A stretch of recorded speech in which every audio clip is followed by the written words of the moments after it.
I want to tell you that in this season, you won't be able to hide those scars.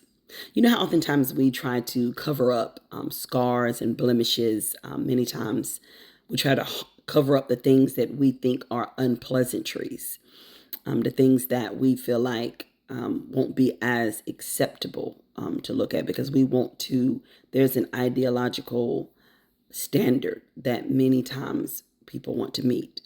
And so if I feel like I don't meet the standard, then I want to cover that up. I want to hide that. I want to look what I consider to be the standard. And so there's an idea of what we believe beauty is, or what, if it's not beautiful, if I don't believe it fits the standard, I want to cover it up. I want to hide it when it comes to whether it's, maybe gray hair, whatever it may be.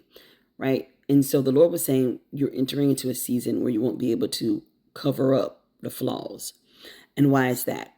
Because He doesn't want you to. This is a season to show your scars. Not to glorify the scars, but to glorify the God of the scars. That, yeah, I was scarred, but I didn't stop. The scars didn't stop me. And I think about the scripture when Jesus came back, right, after He was crucified, and He was able to show His apostles the scars. He showed where He was thrust in His side. He showed the scars. And it was a testimony of what He went through, yes, but that wasn't it. It was a testimony of triumph.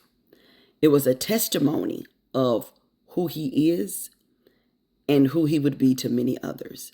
And I want to encourage you, just as Jesus, as He is our example, you will have scars, and you have scars, not to hide and not to glorify the scars, but to glorify the God of the scars.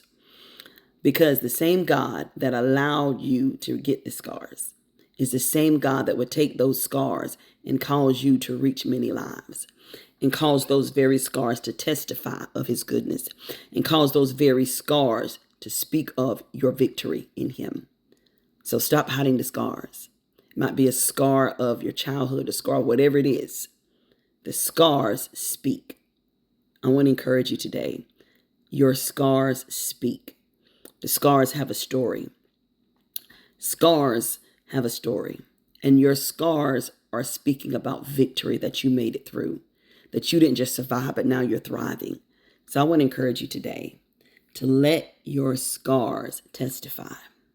Your scars testify the goodness of God. Your scars testify that God is exactly who He says that He is. So you don't have to hide them. You can reveal them and say, oh yeah,